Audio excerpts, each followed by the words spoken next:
Olá pessoal, sejam todos bem-vindos. Esse é mais um episódio de O Cast dos Espíritos, um podcast segundo o Espiritismo. Eu sou o Rodolfo e hoje nós vamos continuar o nosso estudo sobre leis morais no Livro dos Espíritos. Nosso tema ainda é e sempre liberdade. Correto, Valdir? Corretíssimo, Rodolfo. Bom dia, pessoal.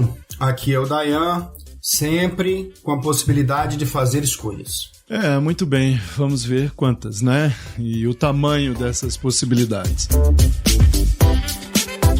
Gostaria de lembrá-los sobre a nossa página no YouTube. Você só precisa colocar lá o Cast dos Espíritos na busca, vai aparecer a nossa página. O Valdir organizou todos os nossos áudios. Tá tudo bem legal lá, tudo bem organizadinho, em ordem dos episódios. Você que já assistiu, muito obrigado pelo seu tempo. Você que mandou perguntas e comentários pra gente. Estamos aqui listando para fazer um novo episódio com as perguntas dos ouvintes. E em breve nós teremos novas respostas para vocês, tá bom? No episódio de lançamento, deixa o seu comentário pra gente lá no Instagram, @Cast dos Espíritos. Pode mandar um direct também. Se você tem acompanhado aí as nossas reflexões e quiser compartilhar seus pensamentos, pode mandar pra gente um comentário ou uma mensagem lá pelo Instagram mesmo.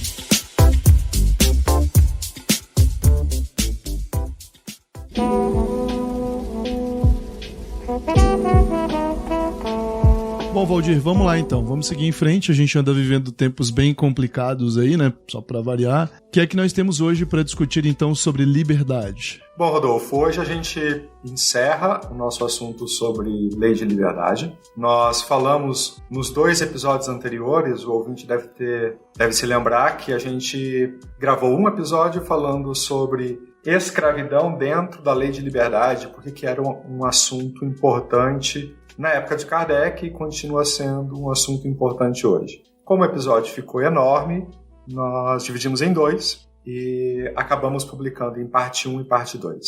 Hoje nós vamos falar sobre a parte mais abstrata da lei de liberdade. Nós optamos por começar com um assunto muito concreto, a escravidão, e agora nós vamos partir para uma investigação mais filosófica dos espíritos acerca da lei de liberdade. A lei de liberdade é um valor importante para toda a humanidade. As ideias que giram ao seu redor são frequentemente controversas, todo mundo acha que tem a melhor abordagem sobre liberdade. E embora falar de liberdade não pareça ser um tema naturalmente vinculado à religião, afinal de contas, o crente, aquele que acredita, ele não tem liberdade de escolher os valores morais que ele vai respeitar, nem o Deus que ele vai seguir, ou como que ele vai agradar, ou louvar, ou reconhecer esse Deus, nem quais são os procedimentos autorizados e proibidos sobre o ponto de vista moral. Então, a princípio, a religião não é um ambiente de liberdade. Mas a lei de liberdade, ou a noção de liberdade, ou a importância da liberdade, está um dos fundamentos do Espiritismo, e eu creio que o Rodolfo e o Dayan concordam comigo, é muito bom que isso seja assim. Então, vamos lá, vamos começar a falar dessa lei de liberdade, sobre essa liberdade, e vamos começar sobre o ponto de vista mais amplo possível. Rodolfo, o que é liberdade? Você que é o filósofo de plantão aí. Bom, Valdir, eu sempre que trabalho com esses temas, quando dou aula de filosofia moral, dou aula de ética, mesmo de filosofia política, eu faço um esforço para simplificar ao máximo, pelo menos algumas ideias que são centrais para a enorme maioria das culturas. Então, quando a gente está discutindo aqui leis morais, nós estamos discutindo a ideia de que o Espiritismo enumera um conjunto de valores que são muito importantes. São fundamentais, são, eu diria, essenciais para que o espírito possa ser feliz. A gente costuma dizer, para que o espírito possa evoluir, eu vou me dar o direito de substituir essa expressão hoje pela ideia mais simples, para que o espírito possa alcançar a plenitude de uma vida boa e feliz, Bom, valores são coisas que a gente coloca acima das outras. Valores são coisas boas. E a liberdade como um valor, ela pode ter um conteúdo diferente dependendo da cultura, mas ela basicamente sempre quer dizer algo muito parecido em todas elas. Ou seja, a capacidade de agir sem o constrangimento de forças externas. Então a ideia mais simples de liberdade é essa, assim, é a independência no uso da vontade, a autonomia no uso da vontade. Existem reflexões um pouco mais profundas, elas também estão em muitas culturas, que dizem o seguinte: não basta a ausência de constrangimento externo. Por exemplo, não ser escravo. É necessário também não ser constrangido por certas forças internas, como, por exemplo, os instintos, as paixões, os desejos. Essa ideia mais complexa, ela basicamente significa que é possível para cada um de nós fazer boas escolhas sem estar pressionado por forças exteriores, mas aprender que boas escolhas significam não ser constrangidos por instintos, paixões, desejos, não apenas reagir ao que fazem com você e etc. Normalmente, em filosofia, a gente diz que é a capacidade de agir com razão. De um certo modo, acho que o Espiritismo trabalha com esses dois pontos de vista e tenta conectá-los. Eu não vejo, Valdir, e a gente vai avançar no episódio, né? Eu não vejo, francamente, muita novidade no que o Espiritismo propõe. E não acho isso ruim. Depois eu vou explicar melhor o que eu quero dizer, mas eu não acho ruim. Eu acho que filosoficamente aqui existe uma mistura de 2 ou 3 boas correntes filosóficas e que se mantêm, como é que eu diria, elas mantêm o seu vigor ainda hoje, né? São escolas que pregam a autonomia dos indivíduos, a capacidade de agir sem constrangimentos externos e fazer boas escolhas com base na razão. Mas vamos devagarzinho, a gente vai trabalhar um pouquinho cada uma dessas ideias. Dolfo, deixa eu só explorar um ponto mais a fundo nisso, antes da gente avançar. Na nossa introdução, eu estava expondo uma ideia que parece importante para mim, a ideia de que liberdade e religião são coisas que parecem, a princípio, estarem em condições opostas, né, pelos argumentos que eu havia apresentado. Uma vez que o sujeito é religioso, os valores morais do que é uma conduta certa e errada não foram decididos por ele, foram decididos pelo código daquela religião. Se o Deus é um ou se o Deus é múltiplo, foi decidido pelo código da religião. A gente vai abordar isso um pouco mais profundamente à frente, mas, cara, vamos tentar ter uma... Deixa eu só colocar aqui um ponto de clareza. O Espiritismo não inovar na liberdade, como você havia afirmado agora há pouco. Ele não traz grandes ideias acerca da liberdade. Isso seria uma questão... Você vê nisso uma implicação da decorrência religiosa do Espiritismo? Ou seja, se ele fosse entrar mais adentro em novas ideias, ele talvez caminhasse para uma restrição da liberdade por causa da religião? O Espiritismo é um tanto complexo, como a gente vem discutindo, né? Ele, embora o Kardec tenha feito um enorme esforço para sistematizá-lo, a gente já demonstrou aqui em outros episódios que a polifonia, que é muitos espíritos opinando, né? Muitas opiniões vindas de várias partes, com um organizador que no fundo tinha uma equipe para trabalhar, mas que também não se pretendia um organizador dogmático. O que sobra? Sobra um certo mix, né? Uma variedade de posições. Não temos um Vaticano e não tivemos centenas de concílios para harmonizar essas opiniões. Então, quando a gente abre o Livro dos Espíritos e vai ler pergunta por pergunta, nós temos ali posições filosóficas que advêm, né, que são originárias de escolas diferentes. Como, por exemplo, você acabou de dizer. Quando a gente fala de valores, a gente está falando de um conjunto de escolas. Geralmente as escolas religiosas são todas baseadas em valores. Pensa numa lista de supermercado, elas pegam os valores e colocam um na frente do outro. Itens essenciais, itens menos essenciais. Ok? Vida, liberdade, segurança, propriedade, amor, bondade, humildade, etc. Quando a gente entra no terreno da autonomia da vontade, aí nós estamos meio que já indo para outro grupo de escolas. Por quê? Porque os valores são coisas boas que uma comunidade valoriza. Como você disse, se eu me associo a uma religião tradicional, basicamente isso significa que eu estou escolhendo seguir a lista de valores que outra pessoa fez. Daí você perguntou assim, isso não é constrangimento? Bom, o que se diz, o que seus fiéis dizem, é que eles são livres para se associarem a essas escolhas feitas por outras pessoas. Cabe discussão sobre o quão livres eles de fato são. Tipo, se você é uma criança que é levada para a igreja desde cedo, você não teve muita liberdade. E outra, você é emocionalmente condicionado a achar esses valores bons desde cedo, quanto de liberdade você teria para, de fato, optar ou não por eles mais tarde? Beleza? Tem um conjunto de discussões importantes aí. Chamamos a associação a valores que foram criados por outras pessoas de heteronomia. Ou seja, a norma vem de fora. Você pode ter até tido alguma liberdade, ou até muita, digamos assim, mas a norma não foi feita para você, o conjunto de valores não foi feito para você, e etc. Nas escolas de autonomia, Valdir, a proposta é diferente. A proposta é que o indivíduo, por meio do uso mais livre possível da capacidade de pensar, de raciocinar, ele possa aprender a separar o que é bom do que é ruim, o que é bom do que é mal, e estar pronto para assumir a responsabilidade por suas escolhas em razão dessa liberdade de opinar, de dirigir sua conduta, de debater sobre regras e etc. A autonomia, como chamamos nesse caso, é diferente da heteronomia, né? Num caso a norma vem de fora, no outro foi você mesmo que fez. A gente pode se encontrar? Sim, por exemplo, a gente pode defender a vida do mesmo jeito. Ou nós podemos ter noções de liberdade até muito parecidas, embora tenhamos partido de pontos diferentes. A grande diferença é que no caso de uma religião organizada, as regras são rígidas. E geralmente a possibilidade de interpretação ou de ampliar a aplicação dessas regras, ela não é grande. Pense na Igreja Católica, por exemplo, e sua posição sobre casamento e aborto. Pense na opinião da maior parte dos espíritas tradicionais sobre o próprio aborto, a pena de morte. Então, o espaço de interpretação não é grande. Uma religião que defendesse a autonomia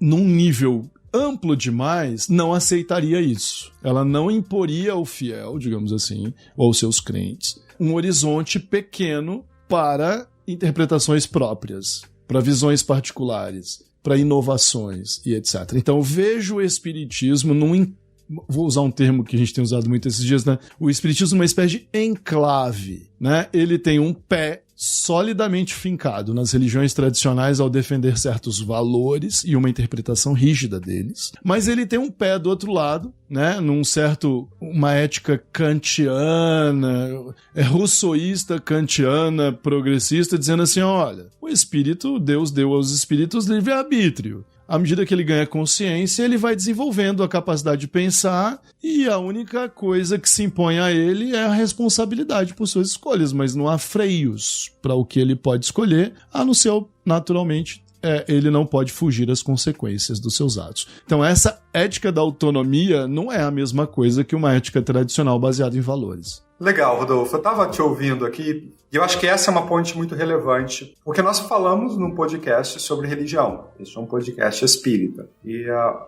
liberdade é um tema que, como eu tinha dito no começo, é caro, é importante para a filosofia, é importante para o direito. Num certo instante, enquanto você comentava acerca da minha dúvida nessa intersecção religião, filosofia, eu estava lembrando de algumas aulas no mestrado em que nós estávamos estudando direito fundamental à liberdade. E o texto que nós estávamos estudando era de um professor alemão chamado Robert Alexy, e ele elaborou uma fórmula que parecia uma coisa de física. Ele foi colocando condicionantes para aquilo que você precisa incluir ou excluir na hora de identificar se alguma coisa está atendendo a um princípio de liberdade ou não, se um discurso atende a um princípio de liberdade ou não. O assunto pode se tornar cada vez mais complexo e distante se a gente não toma cuidado de tentar mantê-lo dentro do nosso patamar, né, nós estamos falando sobre espiritismo, sobre leis morais, então acho que é um bom momento para a gente ajustar um pouco, focar naquilo que o espiritismo nos quer propor, né? Se o ouvinte for ao Livro dos Espíritos, né, lá no fim do Livro dos Espíritos, praticamente todas as edições, tem um índice onomástico, que é dizendo para que é uma referência, né, em qual pergunta você encontra qual palavra. E os espíritos, durante as suas comunicações, vinham falando sobre liberdade individual, liberdade absoluta, livre-arbítrio. O ouvinte, se ele for Se vocês forem às perguntas 122, 262, 825, 826, 833, 843, enfim, vocês vão encontrar um pouco dessas pistas que os espíritos nos apresentam. E o Dayan fez o favor de dar um compilado, um resumo, um apanhado disso pra gente. Então, Dayan, qual é a ideia que os espíritos têm sobre liberdade individual absoluta e sobre livre-arbítrio? Valdir, você já fez aí um levantamento, né, das questões onde os espíritos tratam dessa temática.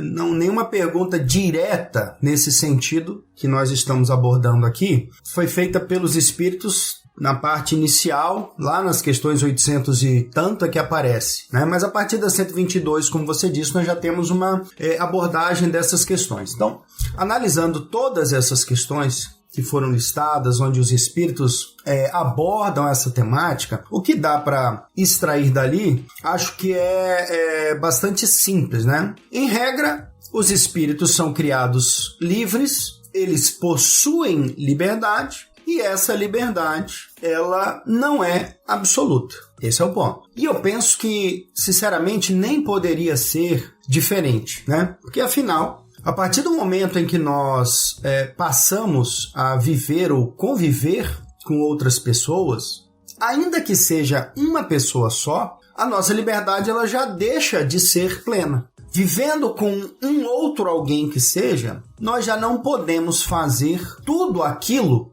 que dá na telha. Nós já passamos a ter um limite só pelo fato dessa convivência. Então, o limite às liberdades, ela é uma regra, inclusive, necessária para que possa existir convivência. Você já teve essa experiência, o Rodolfo já teve essa experiência, eu já tive essa experiência de sair de casa, morar só, morar com outras pessoas. E isso por si só já vai implicar para nós uma restrição de várias coisas. Nós vamos ter que deixar de fazer coisas que nós fazíamos, vamos ter que, a gente vai precisar abandonar certos hábitos exatamente em respeito às outras pessoas, assim como elas também vão ter que abrir mão de uma parte de seus hábitos, da sua liberdade, para poder conviver conosco. Então, não me surpreende que no final das contas os espíritos tenham concluído isso. Olha, vocês têm liberdade, sim. Essa liberdade, obviamente, ela não é absoluta. Não existe uma liberdade absoluta. Porque a convivência vai restringir a liberdade de vocês. Obviamente, quando a gente fala em liberdade, é importante que o nosso ouvinte saiba que não existe uma liberdade. Existem liberdades. Nós temos, por exemplo, a liberdade de pensar, a liberdade de falar, a liberdade de agir, a liberdade de nos locomovermos. Então existem muitas liberdades ou aspectos, vamos dizer assim, né? Muitos aspectos da liberdade. E alguns vão sofrer maior ou menor restrição em virtude do fato de nós precisarmos conviver com outras pessoas, né? Penso que se todos fizessem tudo o que bem entendesse, quando bem entendesse, nós viveríamos em incessante estado de conflito, de briga, de violência, de guerra, enfim. Nós não teríamos, enquanto sociedade, progredido. Então, a ideia de liberdade é nesse sentido. Nós não temos, o espírito não possui uma liberdade absoluta. Ponto. O outro ponto que você aborda é a questão do livre-arbítrio, né? Nós poderíamos ficar dias discutindo primeiro se temos ou não livre-arbítrio, já que esse é um tema bastante polêmico na filosofia, por exemplo, né? Então a gente precisa marcar um conceito e aí trabalharmos se esse conceito dentro dessa visão espírita, né? Então me parece que um conceito mais simples aqui para o nosso ouvinte é colocarmos o livre-arbítrio como a possibilidade entre duas circunstâncias, né?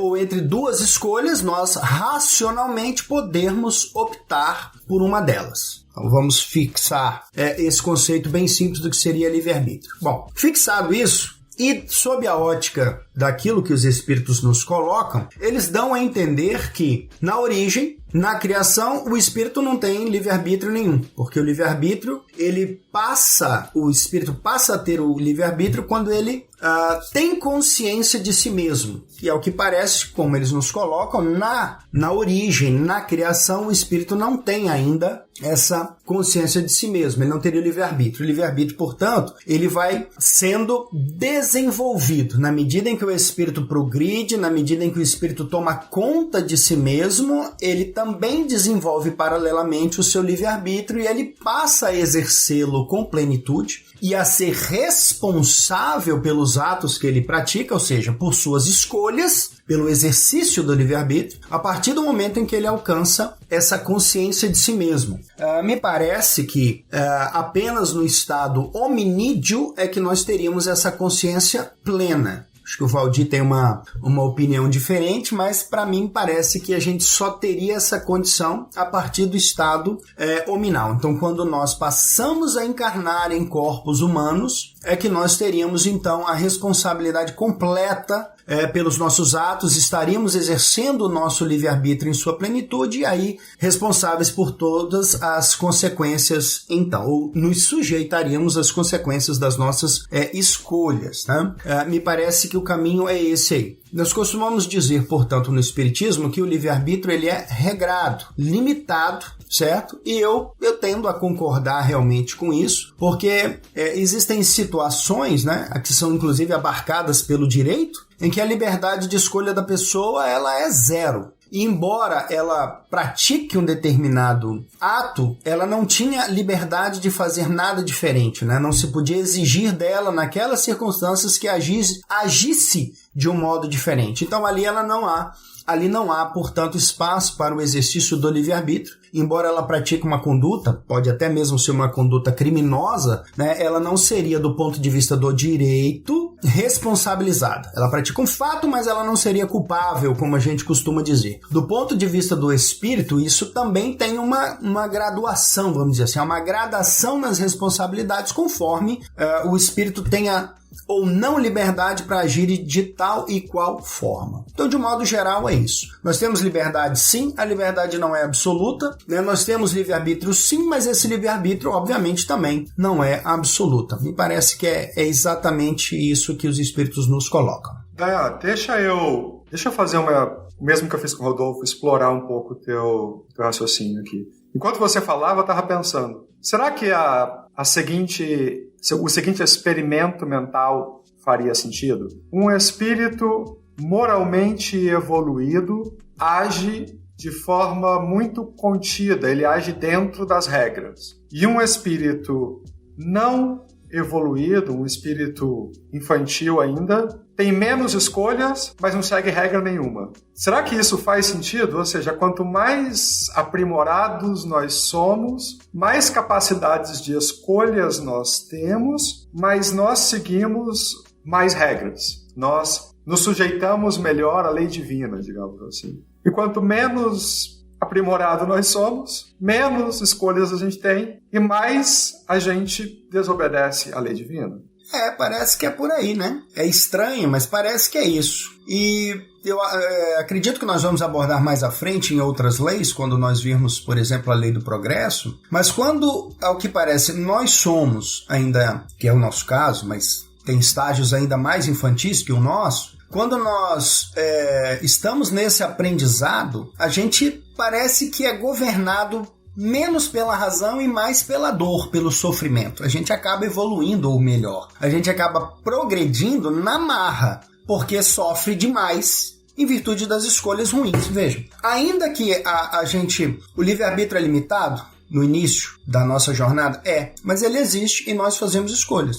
Essas escolhas podem ser boas ou más. Essa questão de seguirmos regras é porque a gente não compreende bem isso. Só que na medida em que nós já estamos fazendo opções, nós já somos capazes de sofrermos as consequências daquilo que a gente pratica, embora em menor grau do que quem já tem um conhecimento pleno, tem uma possibilidade maior de raciocinar e escolher melhor. No início, isso é interessante porque no direito é assim também. Quem tem menos consciência do que faz, embora faça algo, responde pelos seus atos. Mas, com uma responsabilidade menor, diminuída, mas ainda sofre as consequências, né? Eu não posso, por exemplo, seria um absurdo, apenar uma pessoa que possui uma deficiência mental, um desenvolvimento mental retardado, que pratica um crime, igual a uma pessoa que é plenamente consciente e escolheu praticar aquele crime. Então, nós temos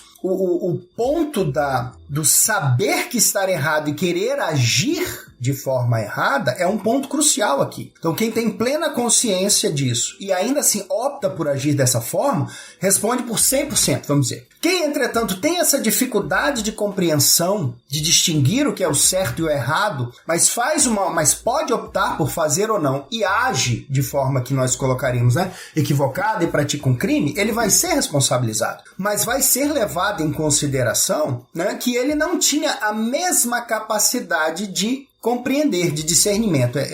Nós falamos em direito, ele não teria a mesma capacidade de querer e de entender, não seria plena. Então a responsabilidade dele, ela é menor. Ele vai ser responsabilizado? Vai, mas de uma forma menor do que aquele que tinha essa plena consciência. Então me parece que é um paralelo que nós podemos fazer com esse estágio dos espíritos. E isso é colocado, né, no Livro dos Espíritos em várias passagens, essa questão da responsabilidade. O espírito tem plena responsabilidade? Plena responsabilidade na medida do seu progresso, né? Na medida que ele toma consciência do que é certo e errado. Aí ele vai, vamos dizer assim, paulatinamente as consequências dos seus atos vão se tornando mais graves ou também mais prazerosas quanto mais ele tem a consciência, raciocina, escolhe. Podia escolher melhor? Podia. Infelizmente, a consequência disso vai ser mais grave para ele. Me parece que é bem nesse caminho que eles colocam. Rodolfo, vamos descer mais em teologia aqui. Deus permite que os espíritos façam mal? Valdir, essa pergunta animou teólogos de todas as eras, né? E continua animando. É tipo um hit. Eu acho que ela é só uma pegadinha. Lembrando da minha, abre aspas, encarnação, fecha aspas, com teologia, né? Eu não atribuo à teologia o status de um conhecimento válido, porque no fim das contas ele sempre afirma uma crença e começa a partir de um ponto onde já sabe que vai chegar, né? Diferente da filosofia. E por que eu acho que é uma pegadinha essa pergunta, né? Porque ela já pressupõe que as pessoas não são livres. Então, quando você pergunta, Deus permite que elas façam mal, você está perguntando também se Deus impõe constrangimentos à liberdade que ele próprio teria criado, que ele próprio teria admitido, que ele próprio teria concedido, etc., ao criar espíritos livres. Então, portanto, ela é uma falácia. Ela não faz sentido. Agora, na medida em que a gente pensa em um Deus soberano, onipotente, que criou tudo, né, e que tem conhecimento do passado, do presente e do futuro, portanto, que sabe das nossas escolhas antes de elas acontecerem e de seus resultados, as perguntas ficam ainda mais complexas, né? Tipo, então por que Deus permitiu o extermínio nazista? Por que Deus permitiu a escravidão dos negros? Por que Deus permitiu ou permite um massacre de crianças em guerras? Por que Deus permite o abuso sexual de crianças no lar à noite escondido sem ninguém saber? A pergunta pode avançar para aí. Já que ele vê tudo, ele poderia impedir tudo. A minha visão do espiritismo é uma visão não metafísica. Então, assim, eu ainda tenho muito que explicar sobre isso. Eu não vou me meter com isso agora, porque nosso episódio de hoje está mais limitado. Mas, basicamente, eu vejo sérios problemas, inclusive no modo como essas perguntas são feitas, porque elas pressupõem coisas demais que não são explicadas. Então, Deus criou os espíritos simples e ignorantes. Ponto. Capazes de liberdade. Ponto. São duas premissas. Quando a gente começa a enfiar um montão de outras coisas em cima delas, não tem como a gente obter uma resposta para essas perguntas. Deus criou os espíritos simples e ignorantes, capazes de aprender e serem livres. Porém, Deus também tem isso, tem aquilo, tem aquilo outro. Quem é que dá conta de fazer essas contas? Então, os espíritos sendo capazes de liberdade podem fazer mal uns aos outros. A pergunta sobre eles poderem ou não, ela não faz sentido porque a liberdade pressupõe poder fazer as coisas. Então, acho que isso responde objetivamente à pergunta que você propôs, né? A pergunta 123 e 124 do Livro dos Espíritos é essa. Os Espíritos são bem objetivos, inclusive, quando eles dizem, olha, nós podemos sim, não precisamos aprender a ser livres fazendo o mal e sofrendo as consequências. Nós podemos aprender a ser livres usando a razão e fazendo boas escolhas. Eu acho que essas respostas entregam um caminho melhor de reflexão, né? Que é basicamente o seguinte, eu expus lá no livro e convido os ouvintes e as ouvintes que tiverem interesse a irem até o livro, né? O Vida, Morte e Vida, uma breve introdução à filosofia do Espiritismo, que é o seguinte, sendo livres, os espíritos aprenderão, à medida que encarnam, desencarnam e reencarnam, a lidar com as limitações impostas pela convivência e pela diferença. Então, quando nós maltratamos outras pessoas e essas pessoas se vingam da gente por meio do ódio, né, da dor e etc., nós vamos entrando num ciclo do qual a gente só sai um ciclo de restrições mútuas, do qual a gente só sai aprendendo a fazer o bem. Então, para mim, o exercício da liberdade e sua amplitude só é viável à medida que nós desenvolvemos esse aprendizado. Então, nós faremos o mal o quanto quisermos, porém, estaremos presos num sistema de restrição cada vez maior, mais intenso. Então a gente hoje pode estar mandando no jogo e matar criancinhas do nosso inimigo. Amanhã a gente reencarna e é uma criancinha vítima de uma chacina, porque a reencarnação pressupõe que a gente deva mudar de cultura, lar, de comunidade, de religião e etc. E o espírito vai aos poucos aprendendo que causar sofrimento é ruim para ele mesmo, né? E é assim que eu vejo esse processo, entendeu? Então, por isso que eu acho importante evitar esses questionamentos que, a rigor, são falaciosos. Por que falaciosos? Porque a pergunta já pressupõe respostas, mas com base em informações que nós não temos. Deus permite o mal porque... Peraí, não tem como você fazer essa pergunta se você aceita que os espíritos podem ser livres, entendeu? Não tem como. Ela já é, por si só, a pressuposição de que Deus não nos deu liberdade. Quando pensei nessa pergunta, de perguntar sobre esse assunto profundamente teológico, a partir das questões do Livro dos Espíritos, eu tinha uma preocupação que eu não comentei, não adiantei para você, mas você expôs com todas as letras, que é o problema da compreensão de Deus e do papel de Deus nessa coisa toda. Nós não gravamos até hoje um episódio sobre a parte tão essencial para mim do Livro dos Espíritos, que é a visão que os Espíritos apresentam sobre Deus. Aos ouvintes, é óbvio, eu não teria tempo de introduzir um capítulo inteiro ou um trecho inteiro do Livro dos Espíritos aqui, mas eu acho que, pensando naquilo que Rodolfo falava, eu me sinto cada vez mais confortável com a ideia muito antiga da teologia de que eu não posso acessar Deus, de que eu não posso compreender Deus, de que o finito não pode atender ao infinito, né? Numa das respostas que os espíritos dão lá no começo do livro, eles estão falando sobre tempo e espaço, e o Rodolfo falou, Deus sabia antes do que ia acontecer em tal ou qual lugar, ou seja, Rodolfo já trouxe para a resposta, para o comentário dele, a noção de tempo e espaço.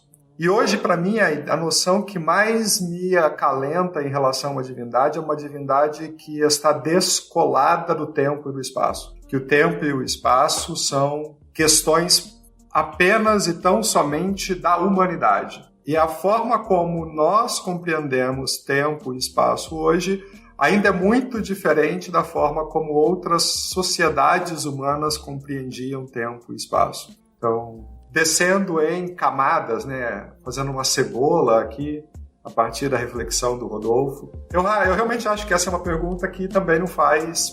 Ela é uma pergunta problemática em si, ela não faz grande sentido.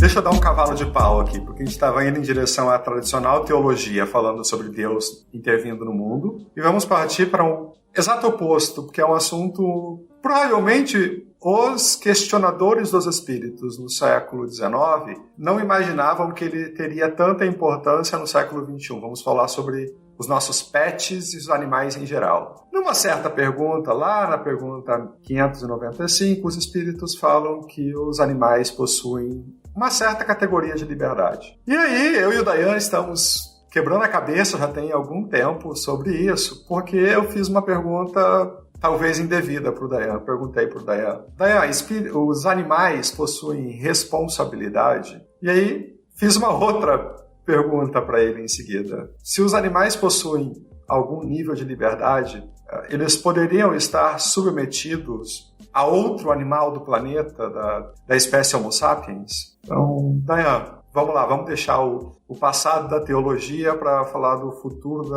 da ecologia aqui. Vamos lá. Ouvintes, aqui eu e o Valdir, a gente tem até uma certa divergência, mas vamos lá. Especialmente dessa pergunta, a questão 595, mas também do contexto das obras básicas, eu não extraio dali que os animais sejam responsáveis por seus atos. Que eles têm uma certa liberdade, sim, ok. Mas não que eles sejam responsáveis pelos seus atos. Porque os espíritos nos colocam que, e não só eles, né, mas a ciência também, que os espíritos eles vivem uma vida onde sobressaem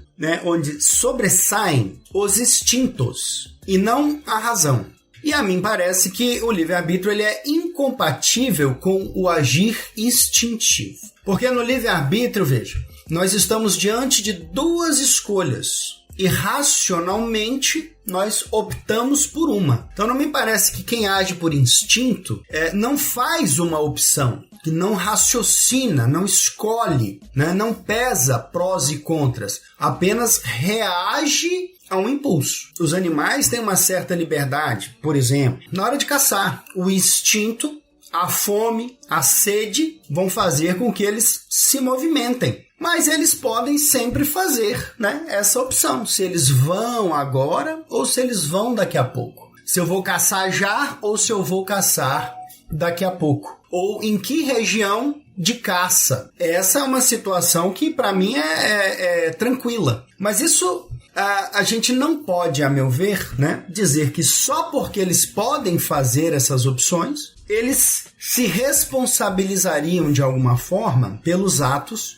que eles praticam. Eu tenho dificuldade, né, de compreender isso. Na realidade fática nossa aqui planetária, né, a liberdade dos animais ela é tolhida pela presença da humanidade. Me parece que isso é um fato. Os animais não podem, por exemplo, estar em qualquer lugar, porque nós estamos cada vez mais destruindo seus habitats, as cidades estão cada vez mais crescendo e expulsando os animais dos locais onde eles originariamente habitam. Então só aí ele já tem uma restrição, por exemplo, na sua liberdade de estar em determinado local, né? Então o fato da nossa existência, assim como para nós mesmos, já limita a liberdade. Agora, olha só que interessante. Num plano ideal, num plano espiritual, vamos dizer assim, os animais, atentem, assim como nós, eles são espíritos. Eles estão numa progressão.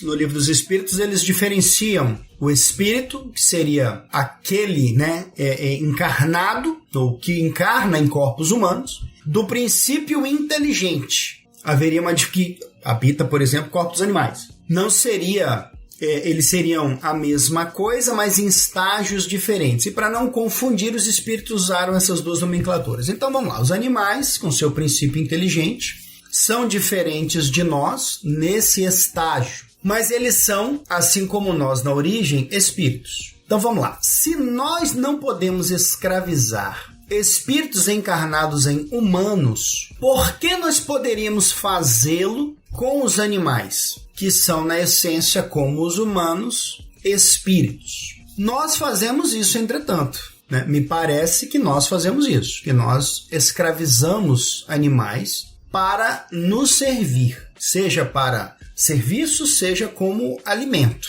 Mas ainda tem mais o seguinte, os animais, eles precisam se alimentar. Eles caçam, matam e se alimentam de outros animais. Nós também precisamos nos alimentar. Se não fossem os animais, o que é que nós faríamos? Só comeríamos planta? Mas nas plantas também não habitam princípios inteligentes? Então veja, em acréscimo, os animais, como eu já disse, eles comem uns aos outros. Uns até usam os outros para realizar certas tarefas. Nós temos na biologia inúmeros fenômenos, né? enfim, de transporte, animais que vivem, né, grudado em outros animais, que se aproveitam dessa estrutura, seja para se transportar, seja para se alimentar, enfim. Isso tudo é errado, valer-se um animal de outro é errado nessa caminhada evolutiva? Nós nos alimentarmos de outros animais é errado? Me parece que não, que isso é um processo natural. A questão é o abuso. Os animais, eles equilibram o ecossistema. Os seres humanos desequilibram isso, né? Nós somos os verdadeiros gafanhotos do planeta. Nós é que estamos destruindo o planeta. Se nós tirarmos a humanidade, o planeta vai se recuperar sozinho. Porque a natureza, os animais, eles vivem em equilíbrio, eles não precisam do excesso. Nós é que causamos, né, todos esses problemas. Eu tendo a pensar, então, que conforme o estágio evolutivo do espírito, ele acaba se sujeitando ou necessitando se sujeitar a certas experiências, que serão boas e serão ruins. Elas podem, inclusive, ser muito ruins mesmo, mas tudo tem um propósito. A dificuldade é que nós não temos como saber que propósito, de fato, é esse. Nós não temos a capacidade de compreender a complexidade disso tudo. Toda experiência, me parece, gera um aprendizado, por mais cruel que ela possa ser. A gente pode até não descobrir qual era a utilidade daquilo, mas que ela tem, né? Então penso que cabe a nós, enquanto humanidade, minimizar o sofrimento dos animais que estão diretamente, né, sobre o nosso jugo, que sofrem as consequências das nossas atividades comerciais, industriais, exploratórias, mas eu acho que é muito difícil nós escaparmos, né, dessa realidade em que os animais se encontram. Eles estão sujeitos à humanidade. Não sei se isso é certo. Do modo como nós fazemos, eu tenho muitas dúvidas quanto a isso, mas indiscutivelmente, eles precisam ter esse contato conosco, assim como nós precisamos ter contato com eles. Nós precisamos entender como conviver melhor para que todos, né, tenham ali uma convivência equilibrada, mas especialmente que os animais sofram menos com esse contato conosco. Ouvinte, eu tinha perguntado isso para o Dayan, porque eu li um texto muito interessante na época do mestrado sobre dignidade, de um professor da Federal, aliás, uma universidade no Sul, no Rio Grande do Sul. Eu não lembro de que universidade ele dá aula agora, mas é um professor chamado Ingo Sarlé. E ele defendia uma hipótese de que a gente poderia falar em dignidade para os animais, o que é um troço, assim, ultra fora da margem para o direito, porque a gente só fala de direito para pessoas, não para animais, para objetos, enfim. E quando eu li a pergunta e me lembrei desse texto e propus para o Dayan, eu tinha uma coisa em mente, que é a ideia de que a vida está em escala. Pense como uma grande escada quase infinita, em que degrau após degrau você tem uma diferença entre os diversos tipos de entes viventes na matéria. E como os espíritos propuseram a ideia de que os animais têm algum tipo de liberdade, ou seja, eles estão em algum degrau nessa escada, para mim, a ideia de liberdade sempre funciona em conjunto com a ideia de alguma responsabilidade, algum dever. Então, é claro que eu não estou pensando aqui nos animais tendo o mesmo julgamento ou compreensão da realidade que nós temos, mas os animais são capazes de expressar alguns tipos de emoção. Embora eu tenha aí alguma dúvida se não são os humanos humanizando os animais quando dizem que o gato está triste, que o cachorro está feliz, ou que o papagaio está irritado, enfim. A parte de todas essas discussões, me parece que se eles têm algum tipo de liberdade, eles deveriam ter algum tipo de contrapartida também. Mas, enfim, explicado porque eu trouxe esse tema bem espinhoso para o Dayan. E aí eu vou partir para o Rodolfo. Rodolfo, você estava falando aí o dia inteiro hoje sobre Palestina, Israel, Palestina, quem não larga o osso, quem quer o osso, de quem quer o osso. Então, vai lá. Como é que os espíritos propõem falar do problema de liberdade de crença? Como é que a gente pode tratar num mundo tão diverso de pessoas que acham que apenas uma divindade está certa, acham que apenas a sua divindade está certa, e acham que a divindade dos outros não é divindade. Em suma, como é que a gente lida com um assunto sobre o qual, a princípio, não há liberdade? Porque ou Deus é Deus, e assim eu creio, e eu não posso deixar de crer, e o Deus do outro não é Deus, porque o meu é Deus. Querendo ou não, boa parte do problema que nós estamos lamentando há 8 dias né, o acirramento do problema que a gente tem lamentado há 8 dias tem a ver com dizer qual é o Deus verdadeiro, qual o código moral verdadeiro, quem está certo em alguma história. E aí, os espíritos nos ajudam? Bom, Valdir, se eu estiver minimamente correto ao propor que as discussões sobre o tema leis morais sejam coerentes e, portanto, obedeçam algumas premissas que estão contidas tanto na parte relativa às leis morais quanto na introdução, né, na primeira parte do livro dos Espíritos, esse não é um assunto difícil. Por quê? Porque os Espíritos, eu acho que nesse ponto, são bastante coerentes. Ora, temos liberdade de pensar? Sim. É uma das poucas liberdades que nós podemos ter, inclusive praticamente absolutas. Você, de olhos fechados, preso dentro de casa, trancado na sua intimidade, você pode pensar o que você quiser. Liberdade de consciência é um tema duro porque ele está atrelado não só à liberdade de pensar, contudo, mas também a de propagar as suas ideias, a de divulgar seus pensamentos e de modo a tentar convencer outras pessoas. Então, liberdade de pensar, liberdade de consciência, liberdade de crença, vai juntando, né? Essas peças vão se juntando até chegar à liberdade de divulgar, propagar e etc.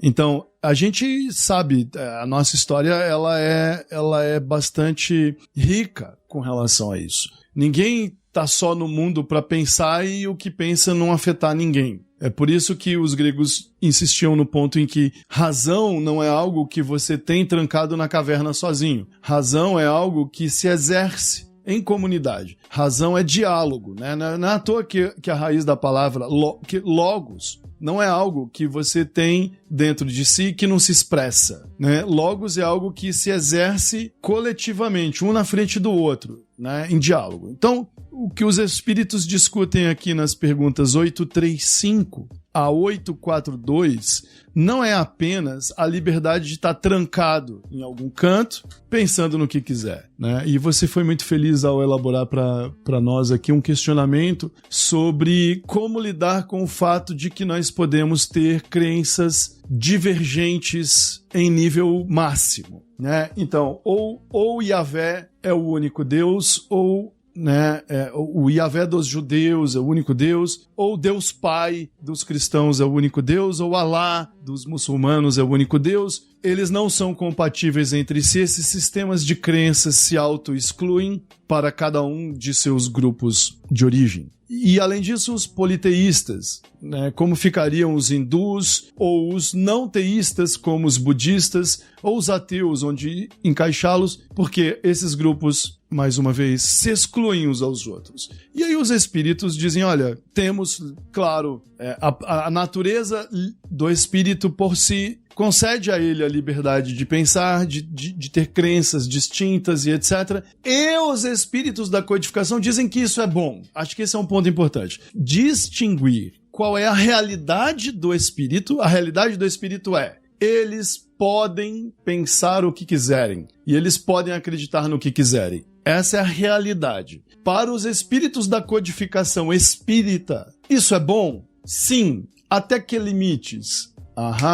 Eis aqui o que importa. Então tem uma diferença entre o discurso descritivo. Temos por natureza a liberdade para pensar e ter crenças diferentes? Sim. Isso é bom? Sim. Aí é um discurso normativo do espiritismo codificado pelo Kardec. Mas tem um limite. Qual? Ora bolas. O limite em que você não pode maltratar as outras pessoas. O limite em que você não pode, inclusive, fazer o mal, propor o mal, defender o mal para as outras pessoas, a tal ponto que a liberdade que você defende para você, elas não podem ter, né? E é por isso que lá na pergunta 841, o Kardec insiste exatamente sobre esse ponto. Ele diz o seguinte, ele diz, olha, por respeito à liberdade de consciência, devemos deixar que se propaguem doutrinas perniciosas. Ou podemos, sem atentar contra aquela liberdade, procurar trazer ao caminho da verdade aqueles que se transviaram obedecendo a falsos princípios? Veja, aqui é uma pergunta cheia de pequenos...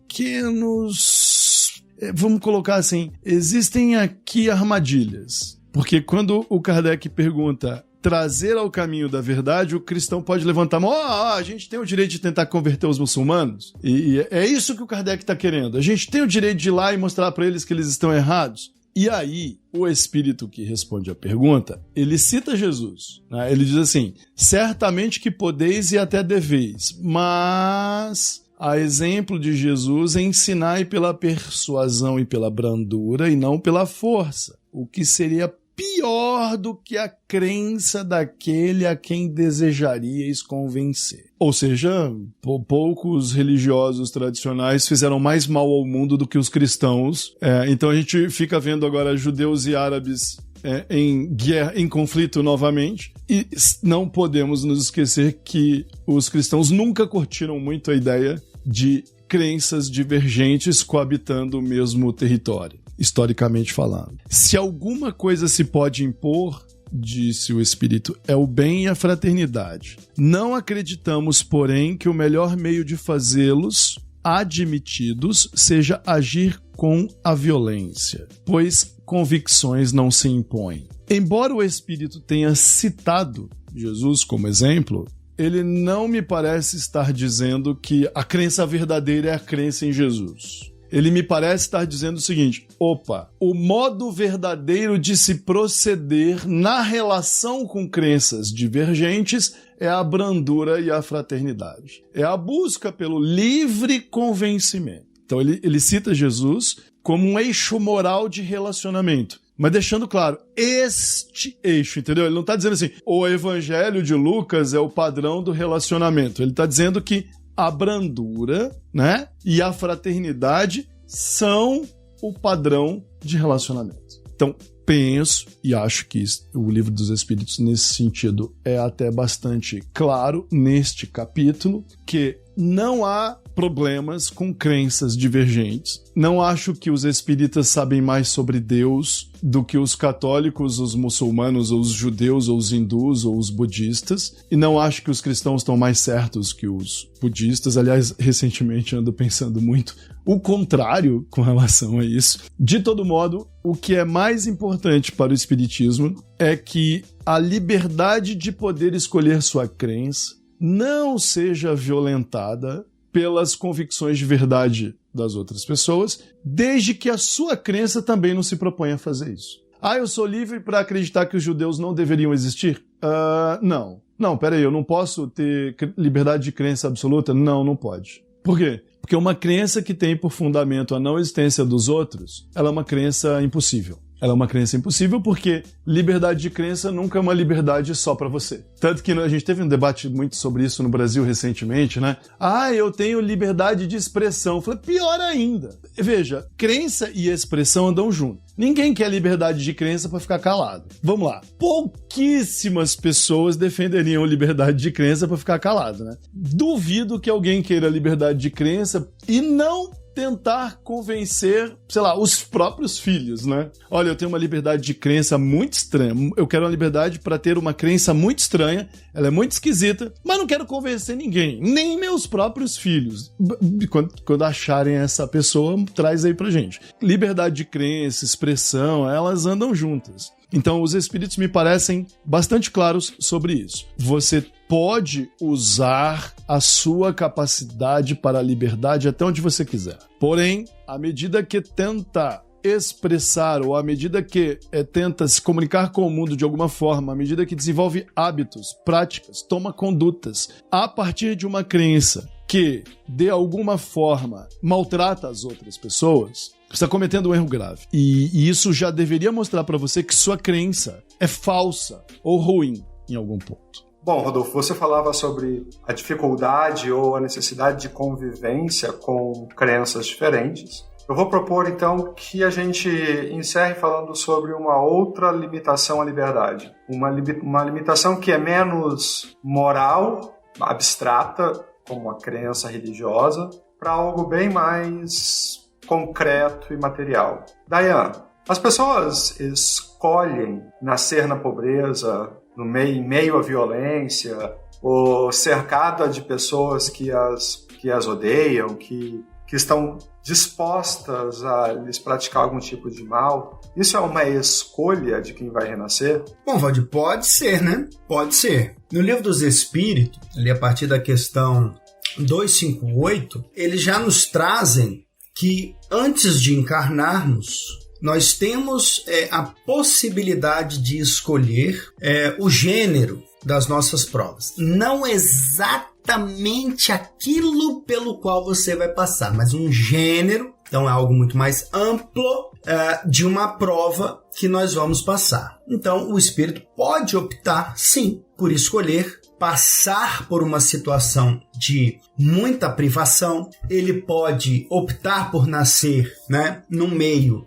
muito violento, né, para se testar, seja a fugir disso ou a tentar auxiliar outras pessoas. Então a gente não sabe, dentro desse universo, quais seriam a intenção de todos os espíritos. Mas é indiscutível que isso é possível, como nos colocam, né, no Livro dos Espíritos. Então o que nós temos é, antes de encarnar, plena possibilidade de escolher certas modalidades, gêneros de provas que nós vamos passar numa futura encarnação. Talvez, encarnados, talvez, eu tenho minhas dúvidas, isso possa nos levar a alguma, não diria uma restrição de liberdade, mas um pouco ali nós ficaríamos certamente um pouco tolhidos, talvez. Eu, particularmente, não vejo assim. Porque vamos pensar, já que nós todos somos acadêmicos, vamos pensar num seguinte exemplo, fazendo uma analogia. Todo pesquisador, todo acadêmico, enfim, ele precisa apresentar um projeto de pesquisa, onde ele está propondo realizar determinadas tarefas. De tempos em tempos, né, ou em cada fase da sua vida, ou cada fase da sua pesquisa, ele vai concluir, ou ele se propõe a realizar e concluir determinadas etapas. Só que no curso dessa pesquisa, do trabalho, isso tudo pode mudar, pode não ser observado por inúmeras circunstâncias. Algumas a gente pode passar antes, outras vai demorar muito mais para passar, algumas a gente pode simplesmente atropelar e nem passar por cima delas, né? Então seria mais ou menos isso. Eu faço essa analogia. Nós, antes de encarnarmos, fazemos o nosso projeto de pesquisa, preparamos o melhor possível, mas aquilo lá fica no mundo das possibilidades. Pode ser que durante a existência, né, na encarnação, que nada daquilo seja de fato realizado. Por quê? Porque nós vamos exercer o nosso livre-arbítrio em todos os momentos. Então, para mim, nós sempre exercitaremos a nossa liberdade. Escolhi passar por determinada prova. Chegando aqui, rapaz, essa prova é dura demais, eu vou sair fora. Sem problema nenhum. Isso aí é com você. Não deu conta? Paciência. Mas eu tenho dificuldade em verificar, em ver, em aceitar que o fato de escolhermos determinadas situações antes de encarnar vai interferir na nossa liberdade. Porque a gente pode até em comum acordo, né, decidir que vai se unir a um determinado espírito, encarnar, o homem e a mulher se encontrarem, mas chegarem aqui e falar, sabe uma coisa, não vai dar certo isso não, deixa pra lá. E cada um seguiu o seu caminho. Não é porque eu fiz uma opção anterior que outra pessoa concordou que eu vou necessariamente conviver com ela, casar com ela, enfim. Chegando aqui, tudo pode mudar. Então eu não vejo isso como uma restrição de liberdade. E sim, as pessoas podem escolher as mais diversas e mais duras provas para se submeter. Cara, eu tô aqui ouvindo o que o Daria respondeu e confesso que eu tô um tanto arrependido de ter feito a pergunta. Por quê? Porque, cara, eu não consigo me sentir satisfeito com a resposta dos espíritos. Por quê? Porque eu acho que existe um elemento sociológico dos espíritos que estavam respondendo a questão que me deixa muito insatisfeito. Veja, 1850. Se o Congo já não era todo belga, ele estava num bom caminho de se tornar belga. E entre o filho de uma médium belga e o filho de um congolês, havia uma distância de possibilidades de aprendizado da brandura e da fraternidade em decorrência da violência a que ele é submetido durante a vida, que me parece muito distante. É óbvio que eu não posso dizer que o espírito de um certo nacional é melhor ou pior do que o espírito de outro certo nacional. Mas eu acho que a experiência em que alguém está submetido, e nisso eu concordo com o Dayan, o espírito pode escolher a sua prova, vai ser muito mais importante do que os espíritos dizem para que aquele indivíduo possa sedimentar em si certas virtudes. Ao sujeito que é dado a encarnação num lugar muito violento, e aqui eu não estou dizendo um lugar pobre, porque o cara pode estar num lugar pobre e acolhedor, ou num lugar rico e violento. Meu maior problema nesse instante está em como alguém escolhe nascer num lugar endemicamente violento e pode esperar retirar dali uma experiência de brandura e fraternidade. Como ele consegue escolher esta prova e nascer de boa vontade, sabiam? Eu estou escolhendo, sim, nascer hoje no meio da República Democrática do Congo, numa guerra civil, e vou fugir dali para viver num campo de refugiados no Sudão, sendo vilipendiado de todas as formas. E disso eu vou aprender a ser mais brando, pacífico e fraterno. Eu, Valdir, não sei se eu teria condições de escolher essa prova. E eu tenho muita dificuldade para... Eu tenho vergonha de explicar para alguém que está submetido a uma vida de violência e privação que isso foi o que ele escolheu. Isso é bom para você, foi o que você escolheu. Sendo muito franco com o ouvinte, me bateu um arrependimento significativo em ter pensado nessa pergunta. Bom, lembra quando eu falei mais cedo que eu estava me referindo à teologia tradicional, né? Que a cultura, a história, as crenças, tudo isso condiciona e limita a nossa capacidade de pensar num assunto? Então, isso não vale apenas para a teologia tradicional, isso vale para o espiritismo, que hoje já é tradicional, né? E nós estamos aqui discutindo o espiritismo tradicional, estamos aqui em cima do livro do Kardec, né? E nós também fomos educados sobre premissas bastante tradicionais, né? Por exemplo, a gente está falando do Kardec, mas está pensando nos livros do André Luiz, né? No planejamento reencarnatório, etc. A gente não falou disso, mas pensa, porque foi assim que a gente foi educado. Então, mais uma vez, eu acho que aqui, Valdir, o que atrapalha a nossa reflexão são as premissas metafísicas escondidas. Então, o uso da palavra escolha aqui, ele está sendo meio mal feito. Eu acho que o seu mal-estar denuncia. É como se você estivesse intuitivamente apontando um vilão escondido. E esse vilão escondido é uma concepção metafísica da ideia de escolhas morais. E outras ideias metafísicas, né, escondidas aí de valores e de Deus e etc. Por exemplo, vou dar um exemplo. As leis morais estão inscritas na consciência. Nós, nos episódios, usamos essa expressão algumas vezes, né? Eu não acho que tem nada inscrito na nossa consciência, entendeu? Essa frase é como se ela dissesse assim, tem um print, tem um imprinting feito no nosso DNA espiritual. O espírito não é matéria, não tem nada impresso lá. Isso é um jeito de a gente falar. Ah, mas todos os espíritos têm a lei de Deus inscrita na consciência.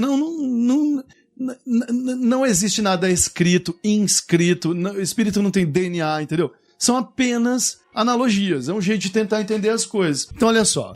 Se você lê os livros do André Luiz e fica na cabeça com a ideia de que o espírito desencarna, em algum momento ele adquirir uma espécie de consciência, que com o tempo essa consciência pode se ampliar até o ponto dela chegar quase uma consciência top de, né, lembrar 3 vidas, 4 vidas ou 5 vidas, e que ele pode sair por aí voando para onde quiser. Pô, escolher reencarnar num ambiente extremamente agressivo, violento e etc., parece uma ideia bastante estúpida. Assim como, por exemplo, né, Dayan, reencarnar, a gente discute muito isso, né? Nossa, de quem foi a ideia de colocar essas 2 pessoas para casarem de novo, já que elas se odeiam? De quem foi a ideia de reencarnar como filho do sujeito que te matou na outra vida? Quais são as chances de dar certo um relacionamento entre 2 pessoas que ao mesmo tempo gostam uma da outra, mas elas já roubaram, mataram e vilipendiaram uma a outra? Bom, o erro dessa reflexão é imaginar a escolha moral como algo que é feito igual nos livros do André Luiz. Como se houvesse, por exemplo, um curso preparatório, uma lucidez racional independente dos sentimentos e, claro, instituições isentas de interesses e de ideologias, etc., guiando teus passos e dizendo para você, veio lá do alto a instrução que diz que é melhor você aceitar isso do que aquilo. Valdir, essa parte da literatura espírita, ela é terrível, entendeu? Por quê? Porque esse alto não é descrito, os componentes dessa assembleia de seres iluminados não são nominados, a história deles não é também contada, os cálculos, o algoritmo não é divulgado, e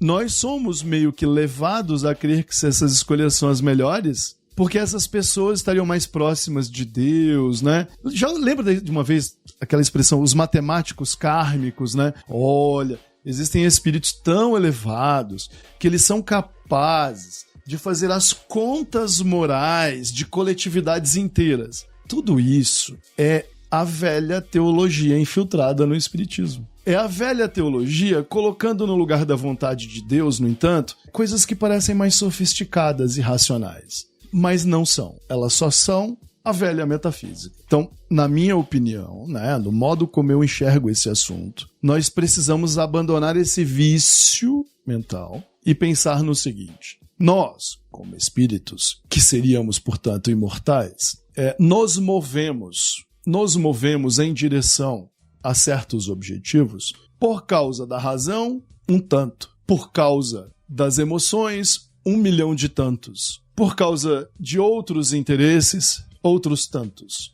Nós somos criaturas complexas. E a nossa consciência é apenas um subproduto dessa convulsão. Imagino que à medida que a gente vá caminhando na jornada evolutiva, a gente consiga conciliar essas pulsões ou essas dimensões de um tal modo que a gente consiga de fato adquirir a capacidade de fazer escolhas com mais consciência. Para mim, as melhores seriam sempre aquelas motivadas de forma autônoma, motivadas para nunca prejudicar outras pessoas e encontrar os ambientes mais favoráveis para desenvolver as virtudes que nós precisamos.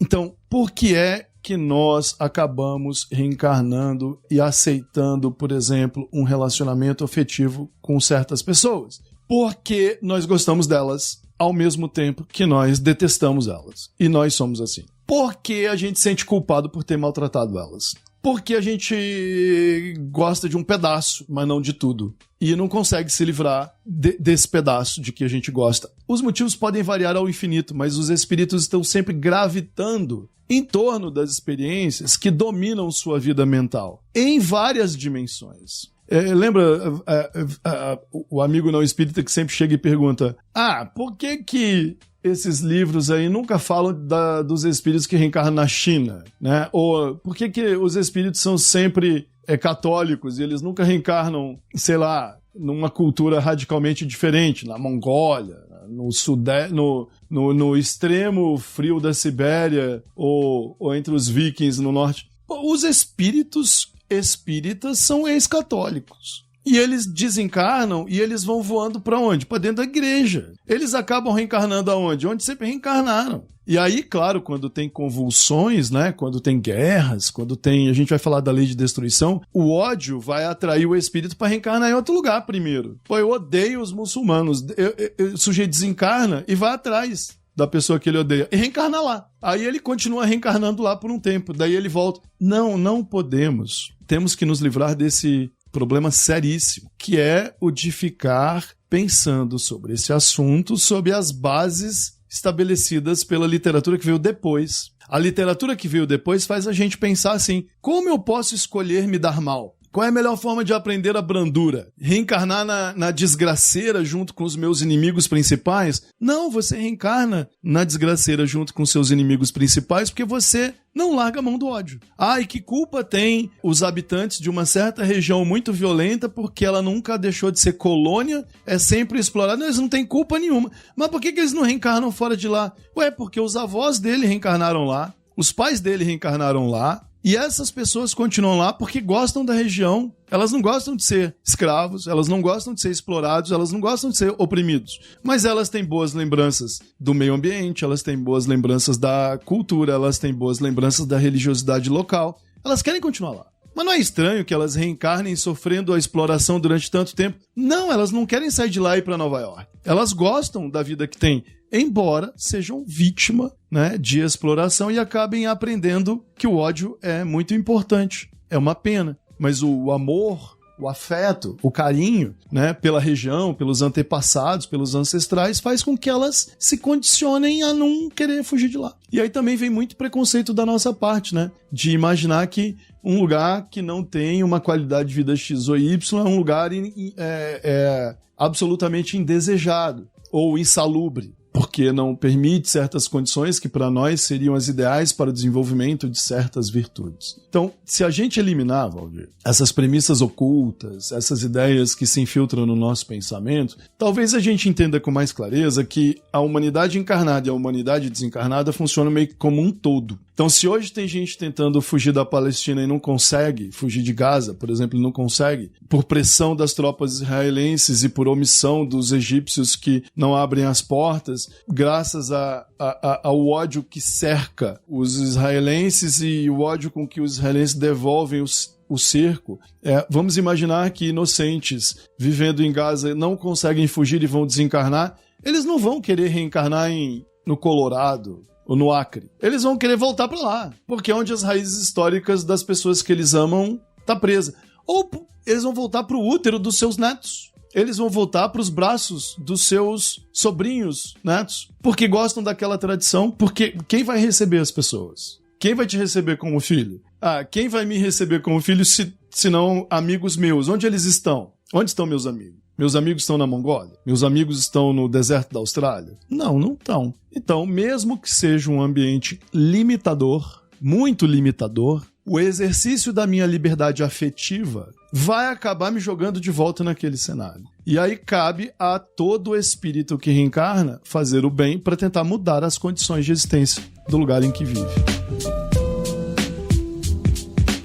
Cara, tem um monte de coisa aí para eu pensar no que você respondeu. Acho que o seu diagnóstico de que meu desconforto, meu mal-estar tem a ver com essas coisas embutidas na pergunta, me ajuda a caminhar adiante. Eu não vou conseguir trazer um comentário mais, digamos, bonitinho para o nosso ouvinte agora sobre esse assunto. Então eu vou propor para vocês que a gente encerre o episódio com uma reflexão final. Rodolfo, Dayan, o que vocês pensam que seria, na opinião dos espíritos, né, a principal limitação para que a gente pudesse agir com liberdade nas nossas escolhas? Dayanzão, deixa eu ver a sua voz. Pois é, eu estava quietinho aqui. Rapaz, para mim, o principal limitador são as pessoas. A vida é em sociedade. O mal são os outros, né? Ué.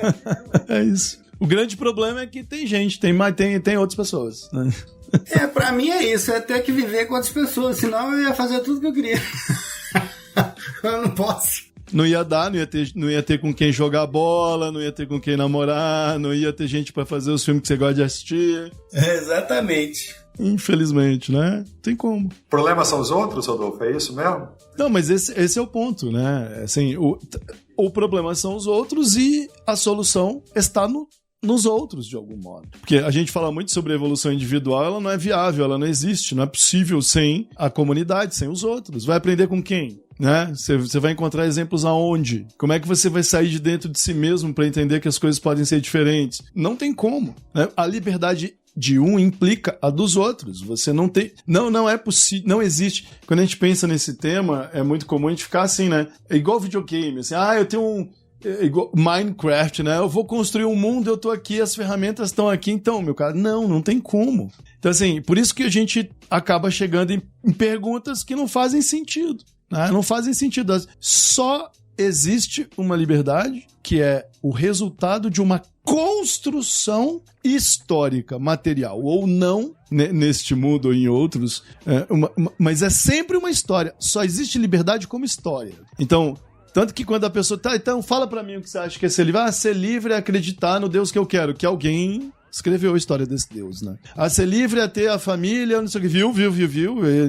Ser livre é mandar em tudo. Ninguém quer, no fundo, né? Porque o próprio mundo que você, em tese, quer conquistar não foi feito por você. Então não tem liberdade em abstrato. A liberdade é sempre o exercício da existência do espírito dentro de uma história. Uma história contada em muitos capítulos, em cenários muito variados, em direção a gostos muito distintos e diversos. Mas só existe liberdade na prática. E a prática é sempre uma história. Muito bem, eu estou satisfeito com a discussão que a gente teve hoje, com as nossas questões largadas abertas, com as nossas divergências sobre o que são os animais e a ética dos animais. O Rodolfo fez um comentário agora ao final e eu lembrei de um meme que eu recebi há umas semanas e eu vou contar para você, ouvinte. O Rodolfo havia dito, né? O problema são os outros, a solução são os outros. E eu lembrei de um meme que eu recebi com um mestre chinês no fundo do meme, né? E ele dizia: pare de se culpar pelos seus problemas. Pare de culpar os outros pelos seus problemas.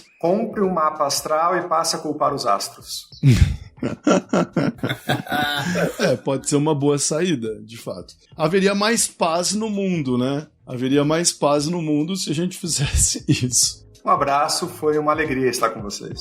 Valeu, galera, um grande abraço. Prazer em revê-los.